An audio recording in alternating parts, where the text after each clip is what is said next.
assim a palavra de Deus, conforme é registrado em Hebreus capítulo 3, versículo 1. Portanto, santos irmãos, participantes do chamado celestial, fixem os seus pensamentos em Jesus, apóstolo e sumo sacerdote que confessamos. Ele foi fiel àquele que o havia constituído, assim como Moisés foi fiel em toda a casa de Deus. Jesus foi considerado digno de maior glória do que Moisés, da mesma forma que o construtor de uma casa tem mais honra do que a própria casa. Pois toda casa é construída por alguém, mas Deus é o edificador de tudo. Moisés foi fiel como servo em toda a casa de Deus, dando testemunho do que haveria de ser dito no futuro. Mas Cristo é fiel como filho sobre a casa de Deus, e esta casa somos nós, se é que nos apegamos firmemente à confiança e à esperança da qual nos gloriamos. Assim como diz o Espírito Santo: hoje, se vocês ouvirem a sua voz, não endureçam o coração como na rebelião, durante o tempo da provação no deserto, onde os seus antepassados me tentaram, pondo-me à prova, apesar de durante 40 anos terem visto o que eu fiz. Por isso fiquei irado contra aquela geração e disse: o seu coração está sempre se desviando, e eles não reconheceram os meus caminhos. Assim jurei na minha ira: jamais entrarão no meu descanso. Cuidado, irmãos, para que nenhum de vocês tenha coração perverso e incrédulo que se afaste do Deus vivo. Ao contrário, encorajem-se uns aos outros todos os dias, durante o tempo que se chama hoje, de modo que nenhum de vocês seja endurecido pelo engano do pecado, pois passamos a ser participantes de Cristo, desde que de fato nos apeguemos até o fim à confiança que tivemos no princípio. Por isso é que se diz: se hoje vocês ouvirem a sua voz, não endureçam o coração como na rebelião. Quem foram os que ouviram e se rebelaram? Não foram todos os que Moisés tirou do Egito? Contra quem Deus esteve irado durante 40 anos?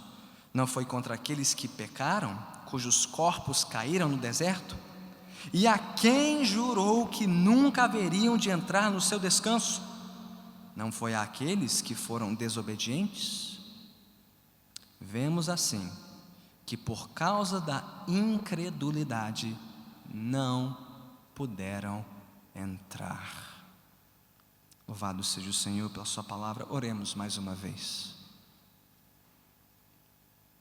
Glorioso Deus, como é bom estarmos aqui para juntos fixarmos os nossos pensamentos em Jesus Cristo, autor e consumador da nossa salvação. Ó Senhor, fala-nos hoje, nesta noite, por intermédio da Tua santa palavra. E ao falares, Senhor, que o nosso coração não se endureça, que os nossos ouvidos não se desviem da Tua verdade, nem tampouco os nossos passos do Teu santo caminho.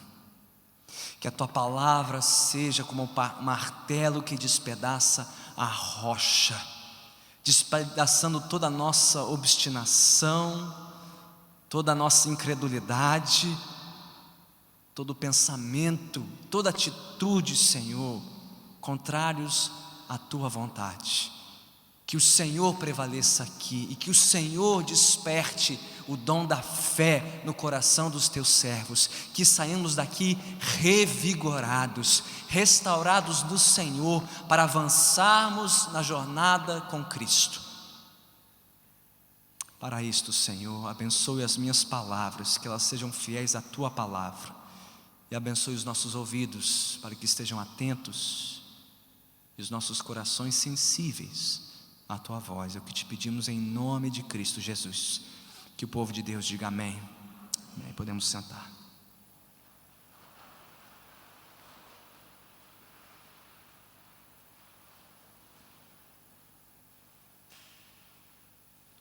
Se você for como eu, uma pessoa precavida, que não gosta de assumir grandes riscos e que não gosta de se aventurar por lugares e rotas desconhecidas, então você, como eu, deve ter os seguintes hábitos todas as vezes que você sai de casa, seja para perto, seja para longe, para uma rota de trabalho ou para uma viagem de férias. Você sempre procura duas coisas, que nem eu. Primeiro, você quer saber para exatamente onde você está indo, o endereço certinho, as referências para que você possa encontrar, né? O endereço em questão, as indicações, sim ou não? É a primeira coisa, eu quero saber exatamente para onde eu estou indo. E segundo, você procura um guia fiel. Pode ser alguém que já conheça o trajeto e que possa te acompanhar no carro, ou à frente, ou com você na condução. Pode ser um mapa ou o novo profeta dos aplicativos, Santo Waze. Quantos conhecem o Santo Waze, né? Eu não saio de casa sem ele. Não é só para chegar no lugar certo, mas para chegar no tempo mais breve possível, desviando do trânsito, né? Duas coisas são necessárias: saber para onde você vai e ter um guia fiel para te conduzir. Por que dizemos isso no início desta mensagem? Porque segundo a sabedoria dos antigos pais da igreja e segundo o conselho das Escrituras Sagradas, o cristianismo compreende uma jornada. A verdadeira fé cristã consiste de uma peregrinação, que começa com a nossa conversão ao Evangelho, quando primeiro nos rendemos a Jesus, com arrependimento e fé, e que só terá fim quando nós morrermos ou Jesus voltar, o que vier primeiro, e então estaremos na glória. A vida cristã é uma jornada, e nesta jornada nós precisamos ter convicção de duas coisas: para onde estamos indo e quem nos conduzirá seguramente até o alvo da nossa peregrinação. E o que diz a Bíblia sobre estas duas coisas? Quem é o nosso guia fiel nesta jornada? É Cristo Jesus, o único Filho de Deus, o único mediador entre Deus e os homens, nosso Senhor e Redentor, que pelo seu Espírito e pela sua palavra nos conduz em tudo o que devemos pensar, crer e fazer nesta vida ao longo da nossa jornada. Ele é o nosso guia fiel. E qual é o nosso destino? Para onde estamos indo como peregrinos cristãos? Estamos caminhando rumo ao reino de Jesus, o seu reino vindouro, a glória que está por vir, a pátria celestial, o descanso prometido para todos que forem fiéis a Jesus até o fim da sua jornada. Ora, este tema da peregrinação cristã, ele percorre toda a Bíblia, toda a Escritura Sagrada, e é especialmente importante na carta aos Hebreus, e especialmente a partir do capítulo 3. Aliás, se você der um passo comigo, já fez esse exercício em casa de ter lido todo o livro de Hebreus, toda a carta, você já saberá identificar, né, dois marcos importantes no livro sobre a jornada cristã. O autor faz isso de duas maneiras diferentes. Aqui nos capítulos 3 e 4, estudaremos o 3 hoje, 4 semana que vem.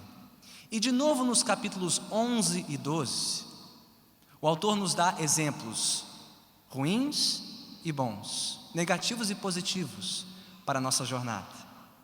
No capítulo 3 e 4, ele nos ensina por meio do exemplo infiel de Israel, que não chegou ao fim da jornada porque não confiou no seu Senhor.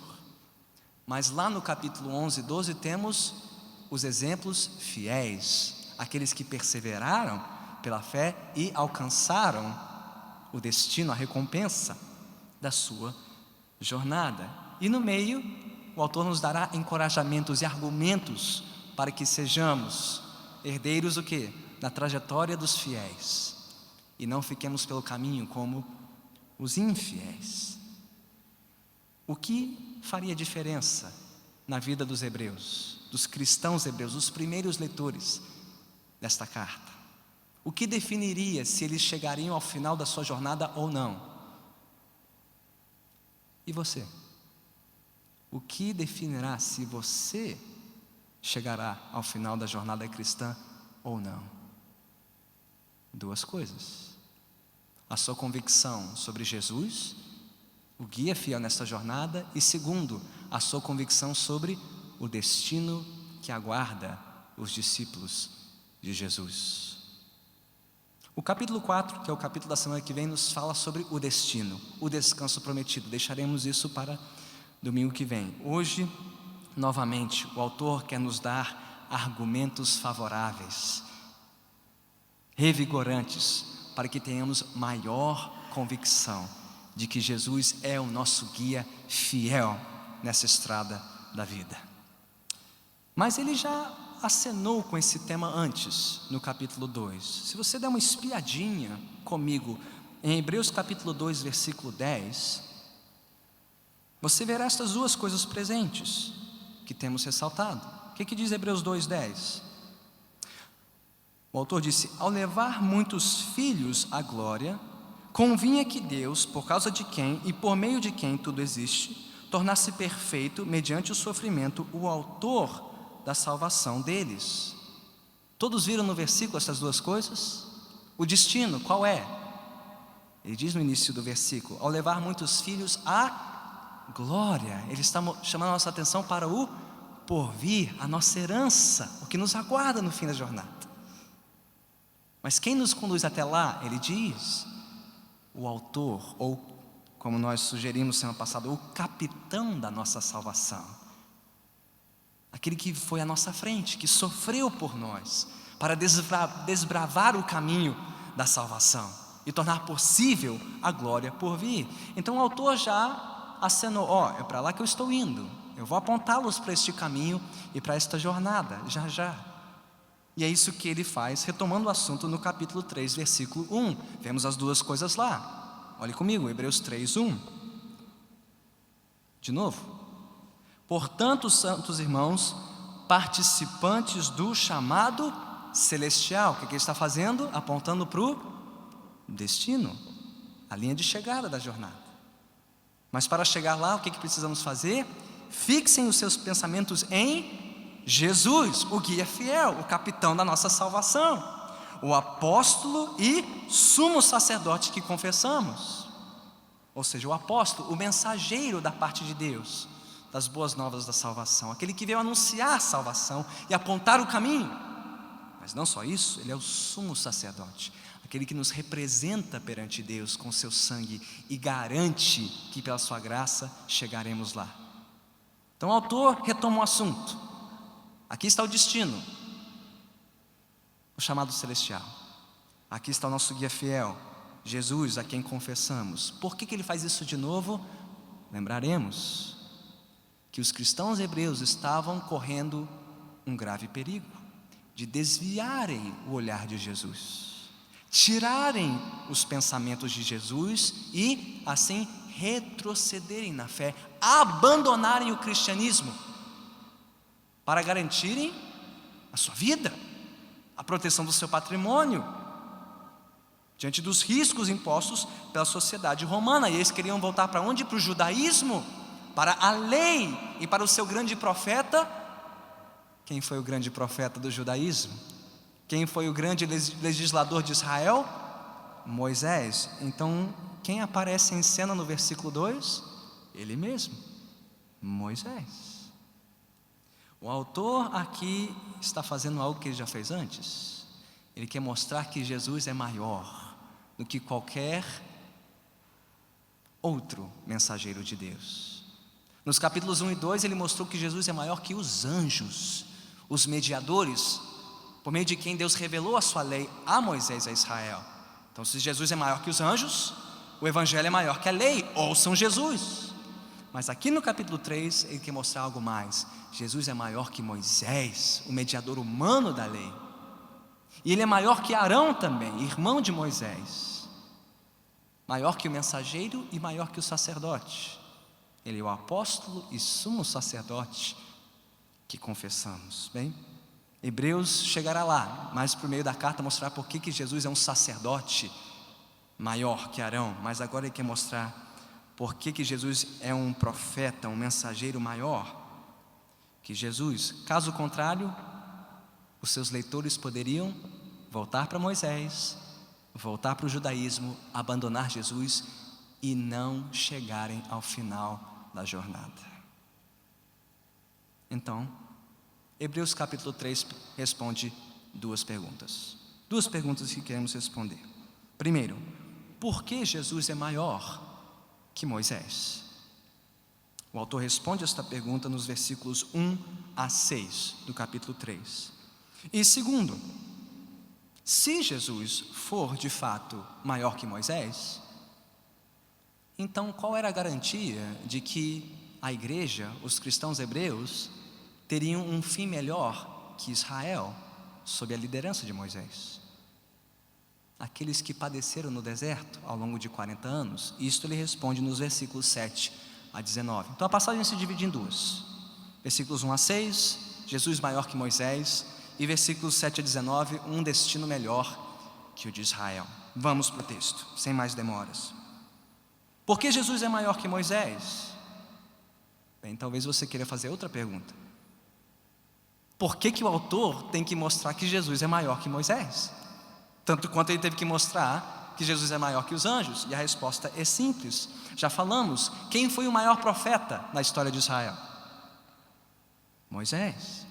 Quem foi o único de quem foi dito que ele viu a Deus face a face? Está lá em Números 12, versículo 8. Só Moisés. Quem é que, humanamente falando, libertou Israel do cativeiro no Egito e os conduziu pelo Mar Vermelho, pelo deserto do Sinai, lhes entregou as leis de Deus e os conduziu até as portas da terra prometida, Canaã? Foi Moisés. Humanamente falando, não havia outro comparável a Moisés em Israel. O autor precisa reconhecer isso. E olha como ele faz isso de uma maneira genial. Antes de começar atropelando os leitores, ele quer mostrar no versículo 2: sim, Moisés foi um servo fiel, e como ele, Jesus. Ambos foram servos fiéis. Hebreus 3:2. Ele quem? Jesus. Foi fiel àquele que o havia constituído, assim como Moisés foi fiel em toda a casa de Deus. O autor entra de mansinho, vai comendo pelas beiradas, quer ganhar a atenção dos seus leitores. Sim, Moisés é importante, foi um grande servo de Deus, foi fiel ao entregar a mensagem a Faraó, foi fiel ao conduzir o povo do Egito até as portas de Canaã, foi fiel instruindo o povo acerca da lei. Ele foi, por assim dizer, um tipo de capitão da salvação de Israel por 40 anos. Mas Jesus também foi fiel, tanto quanto Moisés, porque Jesus também veio proclamar salvação ao seu povo perdido. Como Moisés tirou Israel de uma escravidão, Jesus veio tirar o seu povo de uma escravidão, não física, mas espiritual. Assim como Moisés conduziu o povo a um descanso prometido, Jesus veio nos trazer a um descanso prometido. Ambos foram fiéis. Moisés como capitão da salvação de Israel, Jesus como capitão da salvação do novo Israel, que é a igreja. Mas isso não quer dizer que ambos são iguais em honra. Hebreus deixará isso claro logo adiante, mas pense comigo numa empresa ou numa família. Se o filho for fiel nas tarefas de casa e o pai for fiel nas tarefas de suprir a casa, a princípio, pai e filho são igualmente fiéis, sim? Isso quer dizer que ambos sejam igualmente honráveis? Por que não? Porque o tamanho da responsabilidade do pai é muito maior que o tamanho da responsabilidade do filho. Ou numa empresa, se um funcionário for fiel às suas ordens e o seu chefe também for fiel, ambos podem ser igualmente fiéis. Mas quem tem maior responsabilidade na firma? O funcionário ou o chefe? O chefe. Portanto, ele é digno de maior honra do que o subalterno. É nessa direção que Hebreus caminha a partir do versículo 3. Ele diz, Hebreus 3:3, Jesus foi considerado digno de maior glória do que Moisés. E aqui ele usa a imagem da construção civil, né? Da mesma forma que o construtor de uma casa tem mais honra do que a própria casa. Pois toda casa é construída por alguém, mas Deus é o edificador de tudo. E aí vem a conclusão do raciocínio. Moisés foi fiel como servo em toda a casa. A palavra aqui do original sugere um serviçal, um funcionário comum, um operário da casa, alguém que estava ali para servir, não um escravo, né? Eu creio que o autor resistiu a usar a palavra mais forte para não ofender os ouvintes, chamando Moisés de um escravo, mas ele é um servo ilustre, um servo digno de honra. Mas ele foi fiel, versículo 5, dando testemunho do que haveria de ser dito no futuro. Lembram de Hebreus 1? No passado Deus falou muitas vezes, mas nesses dias falou-nos por meio do Filho. Sim, Moisés foi fiel, mas mesmo Moisés estava lá para falar de outro servo, de alguém maior que ele. Quem é este maior? Jesus, versículo 6. Mas Cristo é fiel como Filho sobre a casa de Deus. Todo o argumento de Hebreus 1 e 2 está aqui. Ele não é só mais um profeta, ele é o mensageiro de Deus, ele é Deus em carne, ele é o grande rei do seu povo, então ele é digno de maior honra que Moisés. Cristo é fiel como filho sobre a casa de Deus, e aí vem o gancho, e esta casa somos nós. O autor arrasta os leitores agora para o argumento. Nós somos a casa, nós somos a edificação de Jesus, nós somos a sua família, vírgula, se, qual é a condição? Se é que nos apegamos firmemente à confiança e à esperança da qual nos gloriamos.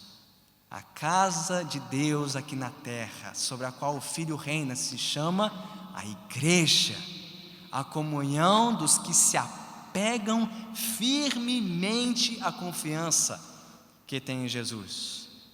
Poderíamos comparar esta linguagem do autor a um náufrago se apegando a um último resquício da embarcação, está afundando a fim de guardar e salvar a sua própria vida. Diz o texto, ora, nós somos a casa de Deus e pertencemos a Jesus se nos apegarmos a esta confiança e nos gloriarmos nesta esperança. Se confiarmos no nosso guia e nos gloriarmos no destino que Ele nos prometeu. Como ele começa no versículo 1, ele termina no versículo 6. Então, eu pergunto a todos aqui, todos nós aqui somos membros da casa de Jesus? Você se considera filho de Deus por quê?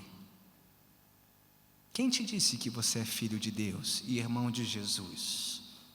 Por que você acha que merece um lugar na família de Jesus, na casa de Deus aqui na terra? Por quê?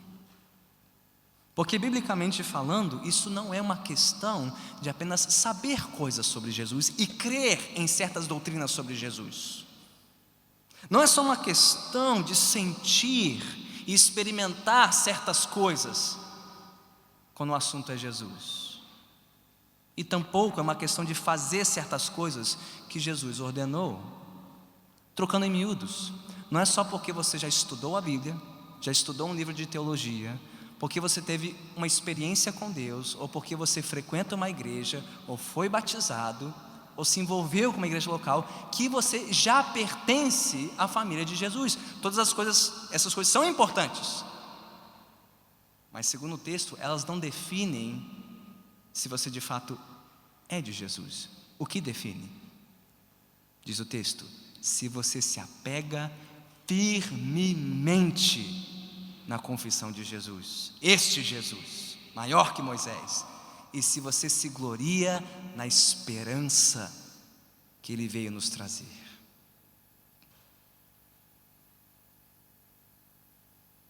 Se estas coisas não forem verdadeiras em sua vida, então você não tem direito de pensar que é membro da família de Deus, ainda.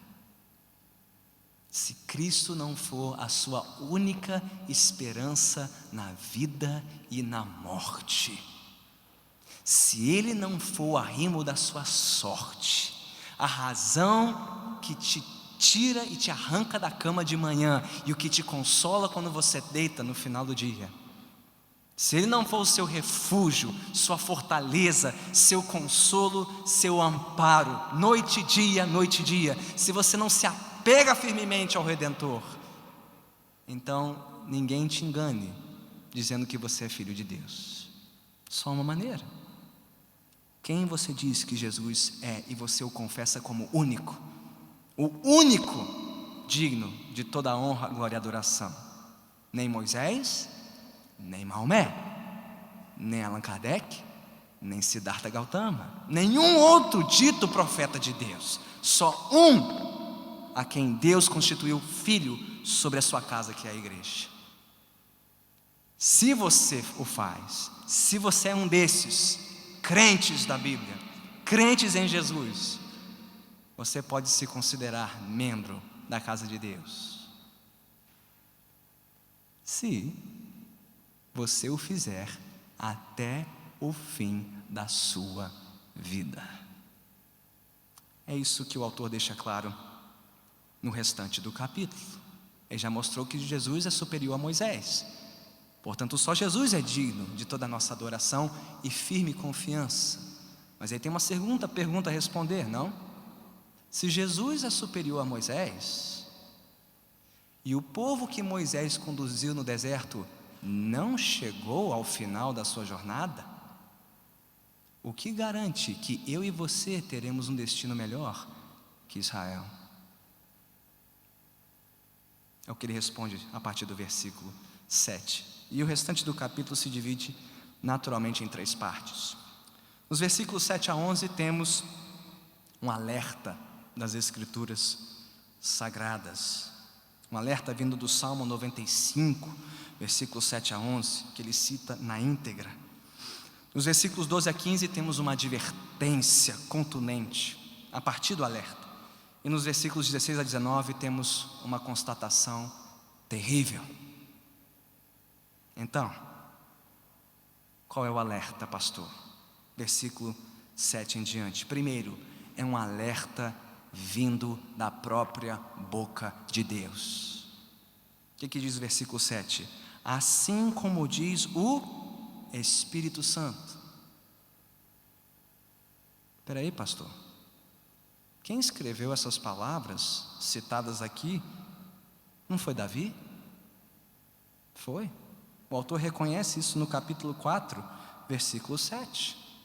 Ele diz que foi Davi que escreveu. Então por que ele está dizendo assim diz o Espírito Santo? Porque para o autor não existe distinção. Sim, foi Davi quem escreveu as palavras do Salmo 95, mas Davi inspirado e guiado pelo próprio Espírito de Deus. Então o que Davi falou lá e então é o que Deus quer falar conosco hoje. Deus é quem fala por meio da sua palavra. Ouça. Assim diz o Espírito Santo. Este é um alerta vindo da sala do trono de Deus. Segundo, é um alerta para hoje. Hoje. Mas na época em que Hebreus escreveu isso, já tinham se passado 1000 anos desde que Davi escreveu as palavras do Salmo 95. Então como é que o autor pode fazer esse jogo? O que foi escrito há 1000 anos, ele diz como se aplicasse hoje. Mas se Deus é quem fala, então o que Ele falou há 1000 anos, ou para nós há quase 3000 anos, ainda se aplica hoje. Não há distância no tempo. É Deus quem fala, e é Deus quem fala para hoje, para agora, para mim e para você, tanto quanto para os primeiros leitores desta carta. E ele traz um alerta pertinente, porque o que é o Salmo 95? O que são esses versículos que o autor cita do Antigo Testamento? São um resumo da peregrinação de Israel no deserto ao longo de 40 anos. E como é que você resumiria este resumo? Foi um resumo favorável? Foi um resumo positivo da esperança de Israel? Não. O que temos aqui é uma tragédia. O povo que Deus tirou do Egito, o povo que viu os sinais e as maravilhas, os prodígios na terra de Faraó, o povo a quem Deus conduziu pelo Mar Vermelho a seco, o povo que recebeu as leis do Senhor, foi o povo que se rebelou no deserto do Sinai, foi o povo que colocou Deus à prova, foi o povo rebelde, a quem Deus teve que castigar.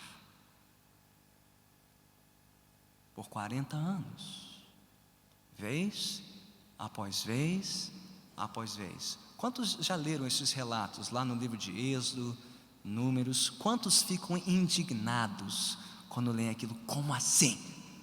Como assim? Como assim? Viram tantos sinais e maravilhas? Como assim duvidaram da provisão de Deus? Como assim duvidaram que Deus poderia tirar água da rocha? Como assim duvidaram que Deus poderia dar maná no meio do deserto? Como assim? Antes que você seja rigoroso demais com os israelitas, ouça o que diz a carta aos Hebreus, porque ele nos dirá logo logo: olha, o que aconteceu com eles pode acontecer comigo e com você também. Hoje Deus fala, hoje o Espírito Santo alerta, hoje para nós aqui e para todos aqui, não importa quantos sinais e maravilhas você já viu da parte de Deus, quantas provisões misericordiosas Ele já concedeu à sua vida, não importa, se hoje Deus estiver falando a você, não endureça o seu coração, porque o coração é enganoso. Quantas vezes Israel provou? Pôs à prova Deus. O autor está dizendo: cuidado, pode acontecer com vocês também. Pode ser pelo maná do dia seguinte, pode ser pela água que não sai da rocha no momento de escassez, de sequidão. Mas, embora o Salmo 95 citado aqui resuma toda a experiência de Israel no deserto, eu creio que ele tenha um episódio específico em mente. E qual é o episódio? É o episódio de Números capítulo 14, quando o povo, tendo chegado às portas de Canaã, enviou os 12 espias para reconhecer a terra, e quando 10 deles, excetuando Josué e Calebe, disseram que a terra era muito difícil de ser conquistada, o que o povo fez? Retrocedeu. Desconfiou da ordem de Deus. Deus disse: vá, conquistem a terra. Eles deram ouvidos a Deus? Não, deram ouvidos aos espias. E o que aconteceu? Deus teve que julgá-los. E por 40 anos eles tiveram que perambular pelo deserto até que toda aquela geração morresse. Qual é o foco aqui? Se eles não alcançaram o descanso prometido quando chegaram às portas do descanso, tendo visto tudo que Deus fez, no momento de crerem e obedecerem, eles recuaram e deixaram de gozar do descanso. Hebreus, cuidado, porque vocês já chegaram até aqui e já viram Deus fazendo muitas coisas, mas se vocês retrocederem agora, não entrarão no descanso. A aplicação é pontual, é agora, este é o dia, este é o momento. Avancem crendo e confiando, ou retrocedam para a sua destruição. E não há terceira opção. Tanto é que o autor faz a aplicação deste texto nos versículos 12 a 15. Ele vai direto ao ponto, versículo 12: cuidado, irmãos. Primeiro, para que nenhum de vocês tenha coração perverso e incrédulo que se afaste do Deus vivo. O alerta aqui não é para a igreja toda somente, é para cada um individualmente. Cada um de vocês se examine. Ah não, pastor, essa palavra, sabe, fulano é que tinha que estar aqui na igreja. Pastor, que pena que fulano não veio para a igreja. Ele que tinha que ouvir essa pregação. Não, ele também, você. É para você que Deus está falando. E para cada um de nós, não importa em que condição da vida, em que momento da jornada você estiver, o alerta é para todos. E para cada um, diz o autor, cada um de vocês avalie o seu coração, para que não sejam enganados pela perversidade da incredulidade. Paulo diria em 1 Coríntios 10, aquele que está de pé, cuidado, para que não caia. Quem está se sentindo firme, forte, seguro, cuidado para que não caia. Cuidado, vigie. Versículo 13, ao contrário, encorajem-se uns aos outros todos os dias, toda oportunidade, durante o tempo que se chama hoje, de modo que nenhum de vocês seja endurecido pelo engano do pecado. Cada oportunidade de estar com a igreja e com o povo de Deus é preciosa, diz o autor. Não desperdice uma só oportunidade. Enquanto o dia se chama hoje. Ah não, pastor, sabe como é que é? Eu preciso de um tempo de Deus, um tempo da igreja, preciso me afastar um pouquinho, cuidar da minha alma, quem sabe amanhã eu me envolva, semana que vem eu volte. Não, diz o autor, é hoje, e todos os dias, e todas as oportunidades que nós tivermos de estarmos juntos, encorajemos uns aos outros. Não tem essa de férias de Deus, nem folga da igreja, porque o coração é enganoso, você vai e talvez não volte. Você sai de férias espirituais e talvez elas não acabam. Então todos os dias, diz o autor, encorajem-se. Porque, versículo 14, pois passamos a ser participantes de Cristo, desde que de fato nos apeguemos até o fim à confiança que tivemos no princípio. A imagem aqui, dizem alguns comentaristas, é sugestiva de uma transação comercial. O termo participantes de Cristo pode traduzir algo como societários, nos tornamos sócios de Jesus, por assim dizer, sócios daquela herança que Ele conquistou para nós, uma herança incorruptível. O autor está dizendo, esta herança é de vocês, vocês são participantes desta herança, desde que vocês não larguem o título da sua herança, desde que vocês não abandonem esta participação em Cristo, que vocês tiveram no princípio e que deve estar com vocês até o fim. Porque senão, e aí o autor fecha com a constatação terrível, versículos 16 a 19, e como é que ele faz isso? 6 perguntas e uma conclusão, 7 afirmações, uma constatação perfeitamente terrível. Versículo 16, quem foram os que ouviram e se rebelaram? Não foram todos os que Moisés tirou do Egito? Contra quem Deus esteve irado durante 40 anos? Não foi contra aqueles que pecaram, cujos corpos caíram no deserto? E a quem jurou que nunca haveriam de entrar no seu descanso? Não foi aqueles que foram desobedientes? Vemos assim que por causa da incredulidade não puderam entrar. E se aconteceu com Israel no deserto, pode acontecer com qualquer um neste santuário aqui, nesta noite. Como, pastor? Como é que foi isso? O que aconteceu? Do que o autor está falando aqui? Ele está falando de um terrível perigo chamado apostasia. Você já ouviu falar em apostasia? Pois senão é uma palavra que tem que estar no seu vocabulário cristão. Porque apostasia descreve o quê? àqueles que um dia confessaram Jesus. Um dia disseram que obedeceriam Jesus pelo resto da sua vida.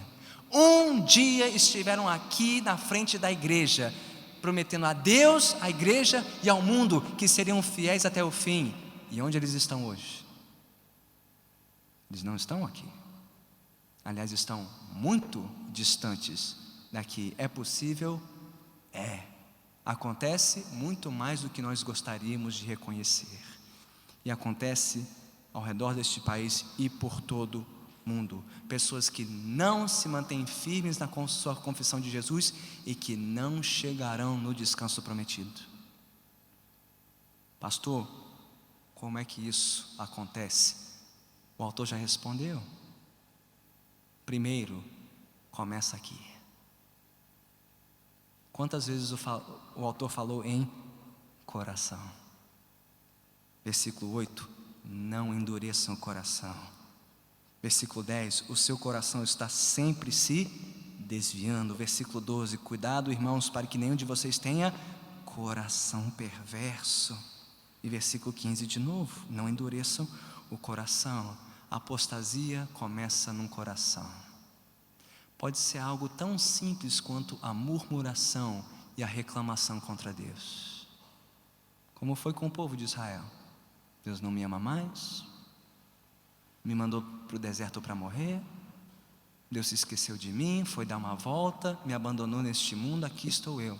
Deveria ter ficado no Egito, nunca deveria ter me metido nessa história de igreja, de crente, de evangelho. Quer saber? Eu acho que eu vou voltar para o mundo. Começa aqui.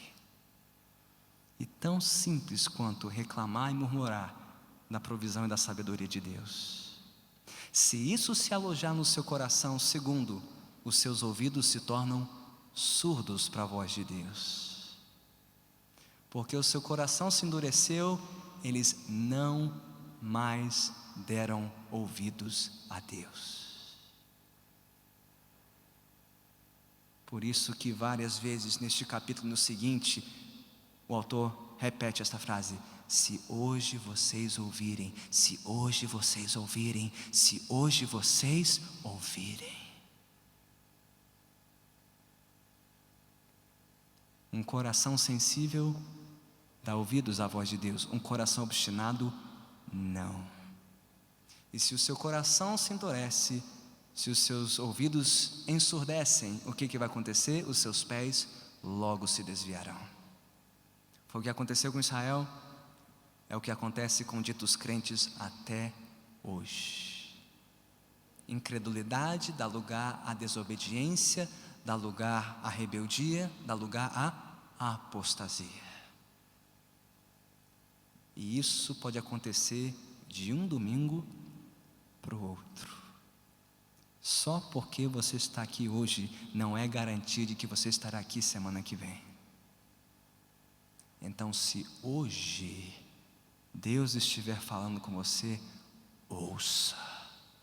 E amanhã, e terça, e de novo na quarta, quinta também, sexta sem falta, sábado para fechar a semana, domingo recomeçando. Todo dia é dia de ouvir a voz de Deus, porque nós só estamos a um dia de abandonar a Deus, a não ser pela graça dele. Pastor, o que eu preciso fazer? Primeiro, o texto já disse, hoje. E todos os dias que se chamarem hoje, ouça a voz de Deus. Abra a sua Bíblia. Deixe Deus falar contigo, porque é Deus quem fala por meio da palavra. Ela não é a palavra de homens somente. Quantos dizem, eu quero ouvir, eu quero receber uma palavra de Deus? Quer? Abra a sua Bíblia, crente. Deus está falando todo santo dia, manhã, tarde e noite. Ouça, abra, leia. Todos os dias que se chamarem hoje. E não endureça o seu coração.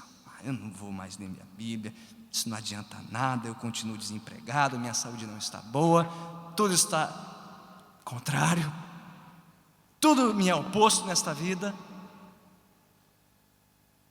Guarde o seu coração. ouça a voz de Deus, creia e obedeça. Mas não tente fazer isso sozinho, porque o coração é enganoso. Por isso que o versículo 13 diz: ao contrário, encorajem-se uns aos outros, todos os dias, durante o tempo que se chama hoje, de modo que nenhum de vocês seja endurecido pelo engano do pecado. Resistir na jornada cristã já é difícil, sozinho é impossível. Não tente fazer isso sozinho, em casa. Já viram essa instrução? Não tente fazer isso sozinho em casa. O cristianismo é assim. Não tente fazer isso sozinho, só você e Deus, isolado no seu quarto. Não funciona, porque o coração é enganoso, você se trai. Diz: eu não preciso de igreja, eu não preciso de crentes. Não, diz o texto: encorajem-se, cuidem uns dos outros, confrontem os seus pecados, preste contas a alguém, cobre de outros na sua família, no grupo de discipulado, nos conhecidos da igreja. Faça isso para que o seu coração não se endureça e os seus ouvidos ensurdeçam para a voz de Deus. Mas esteja você sozinho em casa, reunido com a família ou com outros cristãos, nós temos que voltar para o versículo 1. Todos nós precisamos fazer o quê? Fixar os nossos pensamentos em Jesus. Olhe para Jesus, capitão da sua salvação. Veja o que Ele sofreu. Ele pode e Ele quer e Ele irá te conduzir até o fim desta jornada, pela graça dEle, para a glória dEle. Fixe os seus pensamentos em Jesus, apóstolo e sumo sacerdote que nós confessamos. Então, meus irmãos, se a vida cristã consiste de uma jornada, de uma peregrinação, esta jornada é tão segura e tão certa quanto o nosso guia fiel e o nosso destino certo. Qual é o nosso destino? Volte semana que vem e você saberá mais sobre o descanso prometido, Hebreus capítulo 4. Mas por hoje você sabe quem é o seu guia fiel: é Cristo. É Cristo, apóstolo e sumo sacerdote que confessamos. Mas se você não confessa Jesus, e se você não se apega a Jesus, não espere descanso nenhum, nem nessa vida nem na próxima. Porque só os que se apegam a Jesus, do princípio ao fim, versículo 6, versículo 14, só esses descansarão na glória. Mas, se nós o confessarmos, e se nós continuarmos nos gloriando nele, se você guardar o seu coração do pecado, se você voltar os seus ouvidos todo santo dia para a palavra de Deus, dobrar os seus joelhos em oração enquanto o dia se chama hoje, se você se juntar com outros crentes, outros peregrinos, e encorajá-los e cuidar deles, porque esta não é uma viagem solitária, é individual, mas não é individualista. Não tente fazer isso sozinho em casa. Se você se agrupar com outros, encorajar outros peregrinos e juntos fixarmos os nossos olhos em Jesus, então o seu destino e o meu destino serão muito melhores que o de Israel no deserto, tanto quanto Jesus é um profeta melhor que Moisés. Que Deus o faça, pela sua graça, para a sua glória. Vamos orar.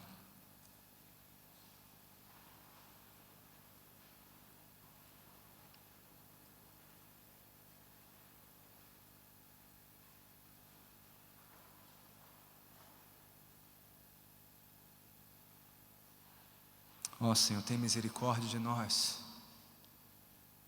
do engano do nosso coração incrédulo e perverso. Quantas oportunidades já desperdiçamos, Senhor, de dar ouvidos à Tua voz na Tua santa palavra. Quantas oportunidades desperdiçadas, Senhor, para vivermos junto do Senhor e da tua igreja, encorajando uns aos outros. E por negligenciarmos a tua palavra e por negligenciarmos a comunhão dos santos, a nossa fé definhou, o nosso espírito enfraqueceu, o nosso vigor espiritual secou. E não fosse pela tua misericórdia, não estaríamos aqui hoje. É pela tua graça que estamos aqui e pela tua graça somente. Se o Senhor nos sustentou, se o Senhor nos trouxe aqui para ouvir a tua voz, o teu Espírito nos chamando para não endurecermos o coração, e se tivermos ouvidos hoje para te ouvir e te obedecer, é pela tua graça soberana somente. Louvado e engrandecido seja o teu nome, Senhor, pois só estamos de pé, se estivermos de pé, por causa da tua graça.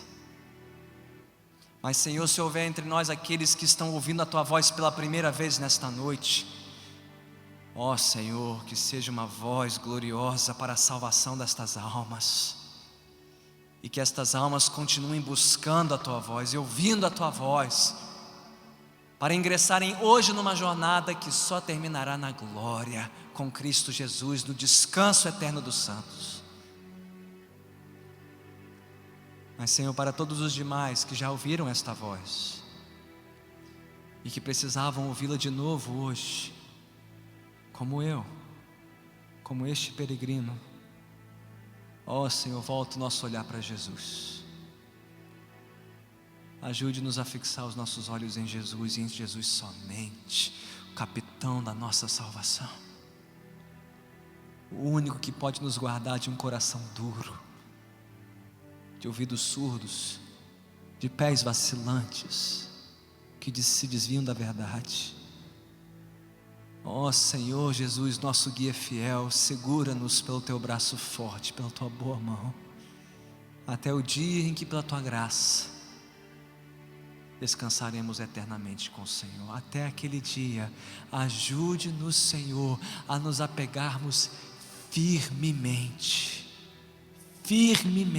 com toda firmeza, a esperança na qual nos gloriamos. Nós, os da nossa casa, os desta casa, e todos da tua casa por esta terra. E dá-nos graça, Senhor, para fazermos isso não só sozinhos, mas uns com os outros. Ajude-nos a encorajarmos uns aos outros, a chamarmos de volta para o caminho aqueles que ficaram pelo caminho, a não desistirmos até que o Senhor nos prove o contrário. Ó Senhor, ajude-nos a peregrinarmos como uma família, como uma igreja, lado a lado, firmes na fé, olhando para Jesus, a quem seja toda a honra, toda a glória e todo o louvor. Que os peregrinos digam amém.